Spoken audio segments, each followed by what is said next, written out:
नमस्कार साथियों की फैक्ट में आप सभी का स्वागत है। उम्मीद करता हूं कि आप सभी लोग बेहतर होंगे। सभी सनातनी और राष्ट्रवादी भाई बहनों से अपील रहेगी कि चैनल को सब्सक्राइब करिएगा, वीडियो को लाइक करिएगा और अधिक से अधिक लोगों तक शेयर कर दीजिएगा। सभी को मेरी सुप्रभात, सभी को राम राम, सभी को नमस्कार। दोस्तों, हम लोग बात करने वाले हैं सुप्रीम कोर्ट में बुलडोजर एक्शन को लेकर के जो सुनवाई चल रही है उसके ऊपर। और सुप्रीम कोर्ट में जो बहस चली है उस बहस को आप जब सुनेंगे तो अपना माथा पीट लेंगे और सोचेंगे कि क्या सुप्रीम कोर्ट में इस तरीके से भी बहस होती है। खैर, क्रियाकलाप जो इस समय हैं अदालतों के, खासकर बड़ी अदालतों के, उसके बारे में आप लोगों को बहुत कुछ बताने की जरूरत नहीं है, बहुत बार विश्लेषण कर चुका हूं।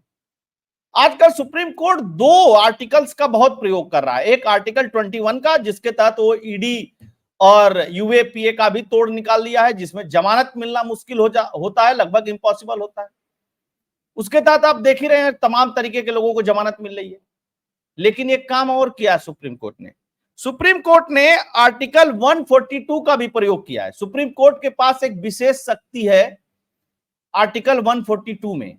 उसके तहत वो किसी भी चीज पे बिना किसी से पूछे कोई भी आदेश पारित कर सकता है।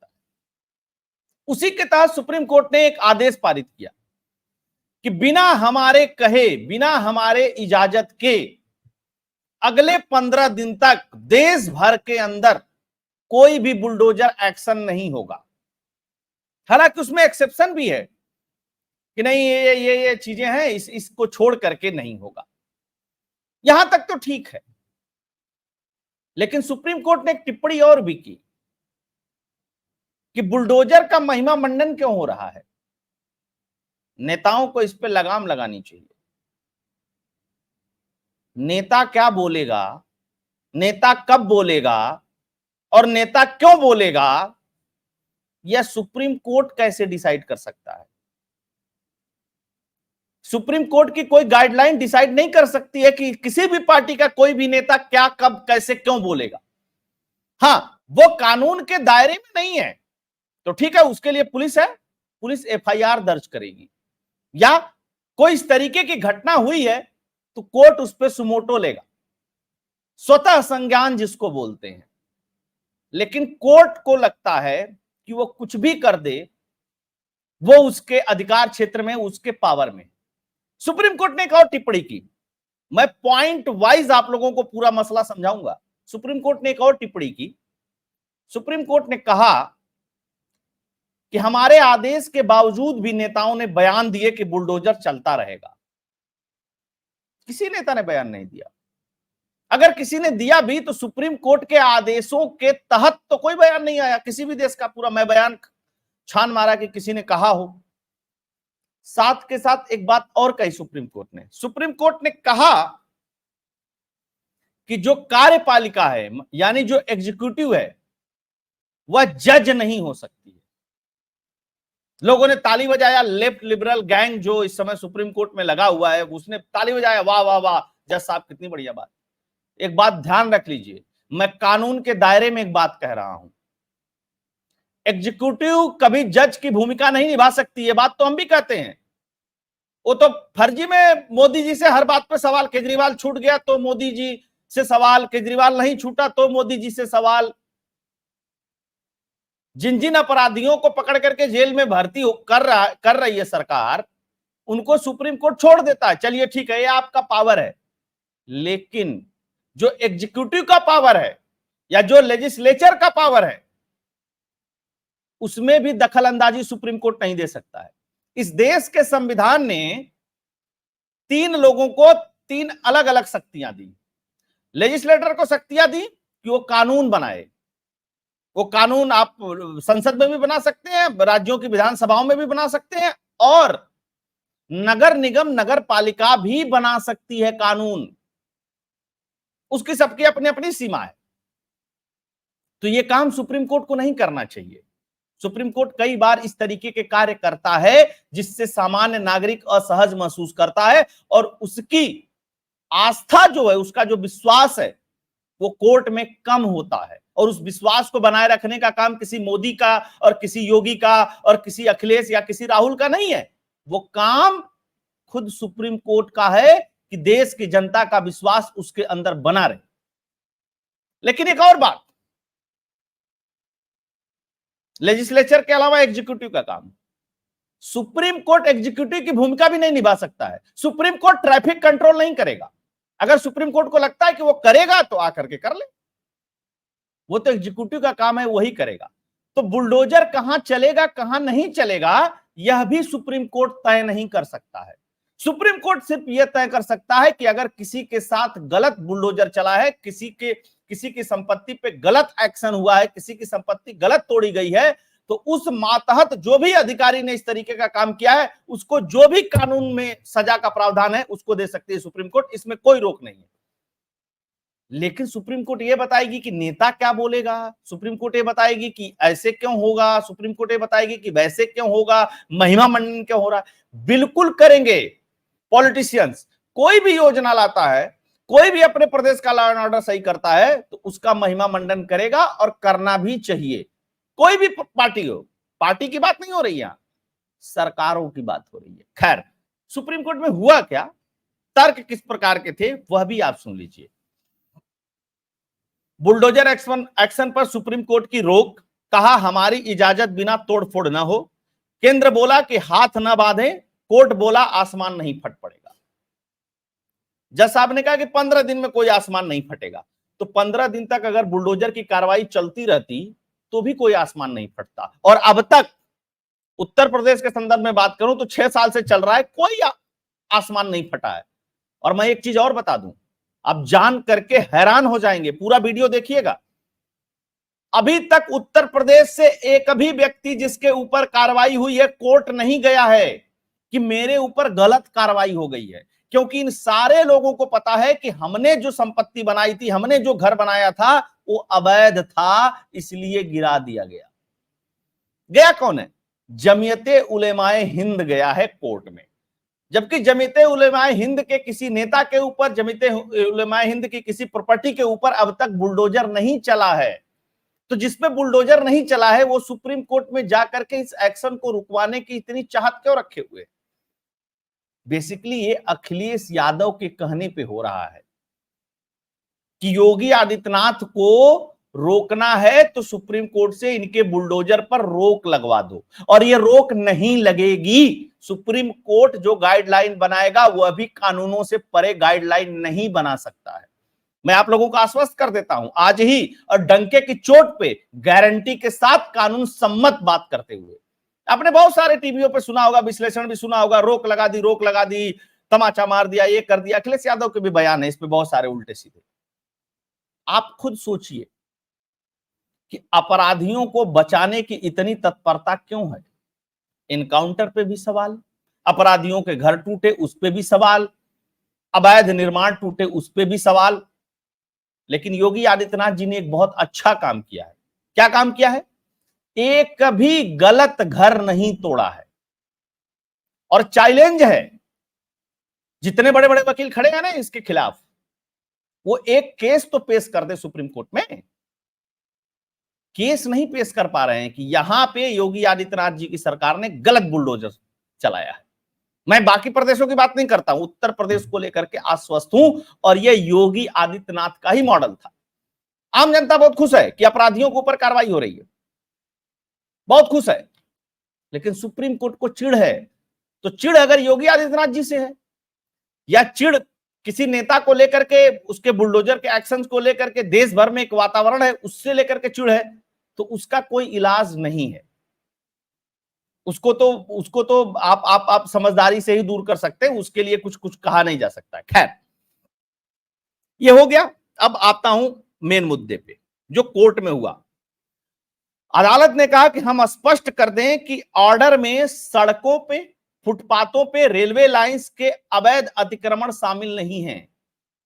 और पानी के स्रोत जो होते हैं वहां पे भी, अगर कहीं किसी तालाब पे या किसी पानी के स्रोत पे कोई अवैध निर्माण है तो आप गिरा सकते हैं। फुटपाथ पे अवैध निर्माण है, गिरा सकते हैं। रेलवे लाइंस पे अवैध निर्माण है, गिरा सकते हैं। सड़कों पे अवैध निर्माण है, गिरा सकते हैं। ठीक। केंद्र ने इस ऑर्डर पर सवाल उठाया। सॉलिसिटर जनरल तुषार मेहता ने कहा कि संवैधानिक संस्थाओं के हाथ इस तरीके से नहीं बांधे जा सकते मिलॉर्ड। संवैधानिक संस्थाओं के आप हाथ नहीं बांध सकते हैं, यही बात तो मैं भी कह रहा हूं। इस पर जस्टिस बी आर गवई या जस्टिस के बी विश्वनाथन की बेंच ने कहा कि अगर कार्रवाई 2 हफ्ते रोक दी जाएगी तो आसमान नहीं फट पड़ेगा, आप इसे रोक दीजिए, 15 दिन में क्या हो जाएगा। खैर, तब कहा सुप्रीम कोर्ट में सॉलिसिटर जनरल ने कि यह एक धारणा, एक कहानी बनाई जा रही है यहां पे आकर के मिलौज, कि मुसलमानों पे कार्रवाई हो रही है, अवैध कार्रवाई हो रही है, ये कार्रवाई हो रही है, वो कार्रवाई हो रही है। मंगाइए इन लोगों से फाइल कि किस पे गलत कार्रवाई हुई है, फाइल गायब है, फाइल का नहीं पता। दिक्कत जानते हैं क्या है? अपराधियों को संरक्षण देने वाली समाजवादी पार्टी और इस देश का विपक्ष बड़ा व्यथित है कि हमारे जो अपराध करके हमें चुनाव में माहौल बनाने वाले लोग थे, डोनेशन देने वाले लोग थे, उनपे तो ये लोग कार्रवाई कर दे रहे हैं। तो बताइए चुनाव कैसे जीता जाएगा? समस्या यहां है। अच्छा, फिर कोर्ट क्या कहती है कि कोर्ट धारणाओं से प्रभावित नहीं होता, लेकिन हम साफ कर रहे हैं कि हम किसी भी अवैध अतिक्रमण के बीच नहीं आएंगे, लेकिन अधिकारी जज नहीं बन सकते हैं तो जज भी अधिकारी नहीं बन सकते। एकदम स्पष्ट लाइन है, एग्जीक्यूटिव की, लेजिस्लेटर की और जुडिशरी की स्पष्ट लाइन है, उसको कोई भी क्रॉस न करे, ताकि सब पे बना रहे विश्वास। अच्छा, स्टोन पेल्टिंग हो जा रही है, उसके लिए भी गाइडलाइन बना दीजिए। सार्वजनिक संपत्तियों को नुकसान पहुंच जा रहा है, उसके लिए भी गाइडलाइन बना दीजिए। तब तो कोर्ट कह देता नहीं नहीं नहीं, हमारा काम नहीं है, इसको रोकना सरकार का काम है। तो सरकार का ही तो काम है अतिक्रमण को हटाना। जब आपके पास उसको लेकर के कोई केस जाए कि साहब मेरे साथ गलत कर रही है सरकार, तब आप उसमें जिरह बहस करके उसका कानूनी प्रावधान करके, अगर कानून के तहत नहीं है तो उसको जो सजा देना है दे दीजिए। ये 3 में 13 में जिसकी संपत्ति गिरी नहीं वो चले गए और इसको रोक दीजिए, उसको रोक दीजिए। जमीयत उलेमाए हिंद ने जानते हैं क्या कहा? बहुत अच्छा काम हुआ, बड़ा सुकून का काम हो गया कि अब चलो घर नहीं गिरेगा। मतलब अपराधियों का मनोबल बढ़ेगा।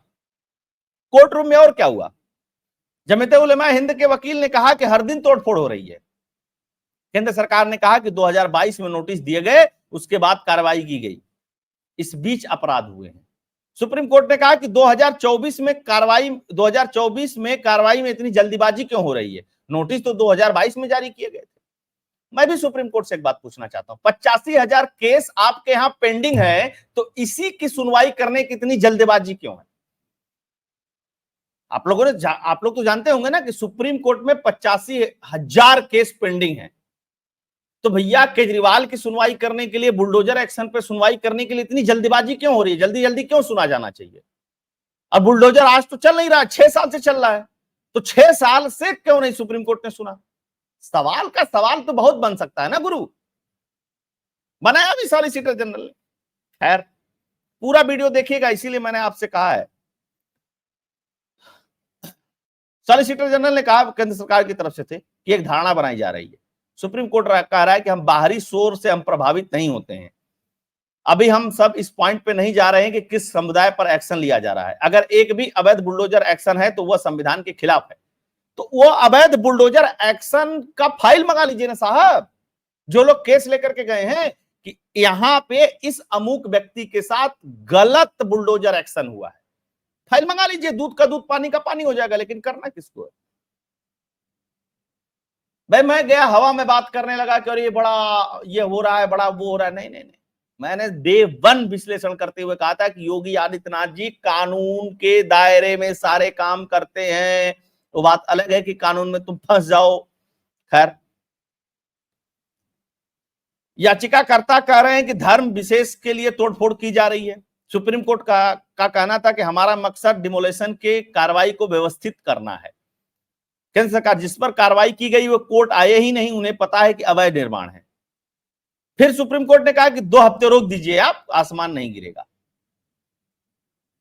अब सुनिएगा, बहुत महत्वपूर्ण बात जो कोर्ट के अंदर रिकॉर्ड पे है। जमीयते उलेमाए हिंद के वकील ने कहा कि इस अदालत ने आदेश दिया था, इसके बावजूद कुछ पत्थरबाजी की घटनाएं हुई और उसी रात घर गिरा दिया गया। यह रोज हो रहा है। मतलब पत्थरबाजी करना संवैधानिक है क्या? सुप्रीम कोर्ट के जज साहब बता दीजिए ना please sir, Maillard sir. Court में वकील कह रहा है कि कुछ पत्थरबाजी की घटना हुई, उस पे घर गिरा दिया। तो पहले तो पत्थरबाजी आ गई ना सर, पूछ लेना चाहिए था कि पत्थरबाजी क्यों हुई, पूछना चाहिए था ना उस पे। नहीं, नहीं 15 दिन आप रोक दीजिए, आफत नहीं आएगी, अधिकारी जज न बने। अच्छा जी, ठीक है। केंद्र ने कहा कि एमपी का एक मामला है जहां 70 दुकानों को गिरा दिया गया, जिसमें से 50 दुकानें हिंदुओं की थी। फिर सुप्रीम कोर्ट ने कहा नहीं नहीं अभी तोड़फोड़ रोक दीजिए, हम 1 अक्टूबर को सुनेंगे। केंद्र सरकार ने कहा कि इस तरीके से संवैधानिक संस्थाओं के हाथ नहीं बांधे जा सकते। आगे मैं और महत्वपूर्ण बात बताने वाला हूं। अखबार लिख रहे हैं कि बुलडोजर पर नहीं लगा है फुल स्टॉप, सुप्रीम कोर्ट के ऑर्डर को समझिए, कहां रोक लगी है और कहां चल सकता है, तो मैंने बता ही दिया आप लोगों को। लेकिन ये वाला पॉइंट सबसे महत्वपूर्ण, मंगलवार को भी कोर्ट ने दोहराया कि हमें 2 सितंबर को ही स्पष्ट कर दिया था कि सार्वजनिक जगह, सड़क या किसी अवैध निर्माण को संरक्षण नहीं दिया जा सकता है। फुटपाथ के लिए तो हम कहेंगे कि नोटिस की भी जरूरत नहीं है, अगर कोई धार्मिक ढांचा है तो उसको भी गिरा सकते हैं। गजब है सर, क्यों नहीं नोटिस की जरूरत है? अभी आप कुछ कह रहे हैं, अभी आप कुछ कह रहे हैं, धार्मिक ढांचा को भी गिरा सकते हैं। धार्मिक ढांचा को भी नोटिस दिए बिना गिराएंगे तो किस तरीके की स्थिति इस देश में उत्पन्न हो सकती है, आप उसकी परिकल्पना भी करना चाहिए आपको, है ना। खैर, जज साहब ने कह दिया तो कह दिया, अब 142 के तहत तो उन्होंने आदेश भी पारित कर दिया, जो उनके पास विशेषाधिकार है। खैर, बेंच ने बुलडोजर कार्रवाई जारी रखने पर दिए गए बयान पर नाराजगी जताई। कोर्ट का कहना है कि पिछले आदेश के बाद इस तरीके के बयान जारी हुए कि बुलडोजर चलता रहेगा। आप कह रहे हैं कि आप बाहरी चीजों से प्रभावित नहीं होते हैं, आप किसी के बयान से प्रभावित नहीं होते हैं, तो फिर यह टिप्पणी क्यों जरूरी थी? क्यों जरूरी थी यह टिप्पणी? इसीलिए ना कि पॉलिटिकली योगी आदित्यनाथ को नुकसान हो जाए इसका, ताकि विपक्ष इस बयान को लेकर के चिल्लाए। देखिए मिलाड, नेता को वोट लेना होता है 5 साल में, आपको वोट नहीं लेना है तो वोट नहीं लेना है, तो इसका यह मतलब नहीं कि कुछ भी टिप्पणी कर दी जाए। सम्मान इसलिए नहीं है कोर्ट का कि आप टिप्पणी करते हैं, सम्मान इसलिए है कि जो न्याय सम्मत है उस काम को आप करते हैं। खैर, फिर कहता है क्या, फिर कोर्ट क्या कहता है कि यह सब निर्भर करता है कि स्टीयरिंग किसके हाथ में है। बेंच ने कहा कि हम इस पर आगे कुछ भी कहने से बच रहे हैं। सुप्रीम कोर्ट का कहना है कि बुलडोजर न्याय की तारीफ करना, उसका महिमा मंडन भी करना गलत है। नेताओं को तुरंत इसका प्रचार बंद कर देना चाहिए। किसी भी नेता को बिल्कुल प्रचार बंद करने की जरूरत नहीं है। आज बुलडोजर एक्शन या बुलडोजर न्याय या इस तरीके की चीजें हैं जो इस पे कह रहे हैं कि आप इसका प्रचार करना, महिमा मंडन बंद कर दीजिए। कल के लिए कहेंगे कि आप जो घोषणाएं करते हैं वो भी बंद कर दीजिए। परसों कहेंगे कि आपको क्या क्या बोलना है मंचों पे खड़ा होकर के, वह हम उसकी गाइडलाइन बनाएंगे। ऐसे नहीं चलता डेमोक्रेसी सर, डेमोक्रेसी ऐसे नहीं चलती ना।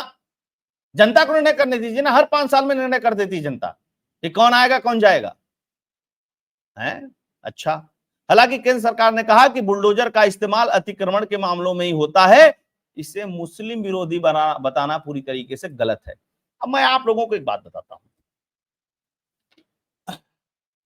इस देश में नगर पंचायत है, ग्राम पंचायत है, जिला पंचायत है, नगर पालिका है, नगर निगम है, नगर पंचायत है। इतने लोग जमीन या उससे होल्डिंग से रिलेटेड कार्रवाई के लिए लायबल होते हैं। अब बताइए कि कहीं कार्रवाई करनी है किसी अवैध मकान पे या किसी भी चीज पे, नोटिस जारी है, चीजें रेडी हैं। अब नगर पालिका, नगर निगम, ये सारे नगर पंचायत, जिला पंचायत जितने भी हैं, ये सब वेट करेंगे। देखिए, मैं प्रैक्टिकल बात बता रहा हूं आप लोगों को। एक चीज और मैं बता देता हूं कि मैं बिना किसी चीज को समझे हुए उसका विश्लेषण नहीं करता हूं। आपने 15 दिन के लिए रोक लगा दी, आप गाइडलाइन बनाएंगे। गाइडलाइन का इंप्लीमेंटेशन कैसे होगा? क्योंकि यहां कैटेगराइजेशन होगा, और कैटेगराइजेशन में कैसे चीजें होंगी। और दूसरी महत्वपूर्ण बात, यह सब स्वतंत्र निकाय हैं। क्या है? स्वतंत्र निकाय। इस बात को समझिएगा, नगर पालिका, नगर निगम, नगर पंचायत अपने आप में एक सरकार होती है। अपने जुरिस्डिक्शन में जितना उसका क्षेत्र होता है, वो बैठ करके डिसाइड करते हैं ठीक है, उसमें सरकार का सहयोग होता है, सरकारी कमिश्नर होते हैं, सारी चीजें होती हैं, लेकिन ये अपने आप में भी सरकार होती हैं। आपने तो इनके हाथ बांध दिए और योगी आदित्यनाथ पे इसका ठिकरा फोड़ दिया। ये गलत है मेरा। जब न्याय और कानून की बात हो रही तो पूरी बात हो, पूरी तरीके से न्याय हो और पूरी तरीके से कानून सम्मत बात हो। तो मुझे लगता है अदालतों को इस तरीके के निर्णयों से बचना चाहिए, इस तरीके की टिप्पणी से बचना चाहिए। निर्णय आप चाहे जो भी गाइडलाइन बनाइए वो तो देखेंगे बाद में कितना कानून सम्मत है और कितना सही है, कितना गलत है, क्योंकि अभी फाइनल निर्णय तो आया नहीं है। तो दोस्तों ये था विश्लेषण इस मसले का। होप आप लोगों को पसंद आया होगा। पसंद आया होगा तो वीडियो के लिए कंट्रीब्यूट करते रहिएगा, डोनेट करते रहिएगा इस चैनल को, राष्ट्रवादी चैनल को अधिक से अधिक लोगों तक शेयर कर दीजिएगा। टेलीग्राम और व्हाट्सएप के माध्यम से आप सभी जुड़े, बहुत बहुत धन्यवाद। जय हिंद, जय भारत, जय श्री राम।